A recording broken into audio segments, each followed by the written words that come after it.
ਬਾਬਾ ਦੱਸ ਹੁਣ ਦੱਸ ਗੱਲ ਕਰ। ਨਹੀਂ ਤੇ ਤੂੰ ਦਲੇਰ ਬੰਦਾ ਦੱਸ ਹੁਣ। ਨਹੀਂ ਤੂੰ ਇੰਡੀਆ ਨਾਲ ਆ ਕਿ ਪਾਕਿਸਤਾਨ ਨਾਲ ਆ?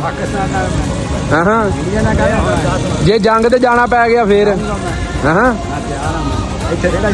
ਰੇੜਾ ਕਿੱਥੇ ਛੱਡੇਗਾ?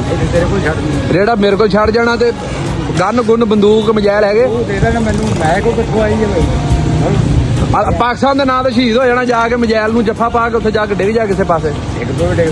ਹਾਂ ਤਬਾਹ ਕਰਦੇ ਇੰਡੀਆ ਤੋਂ ਕੋਈ 15 ਹੈ ਬਾਬਾ ਕੁਰਬਾਨੀ ਦੇਗਾ ਤੂੰ ਤਿਆਰ ਆ ਆਪਾਂ ਭਾਈ। ਅੱਛਾ ਤਿਆਰ ਆ ਹਾਂ ਆਪਾਂ ਕਿੱਥੇ ਮਰਦੀ ਜਾਣ ਨੂੰ ਤਿਆਰ ਆ। ਤੇ ਆ ਨਾਈ ਨੇ ਸਿਰਫ ਖਾਤਖੂਤੀ ਕਰਨੇ ਆ ਕਿ ਜੰਗ ਲੜਨੀ ਤੂੰ?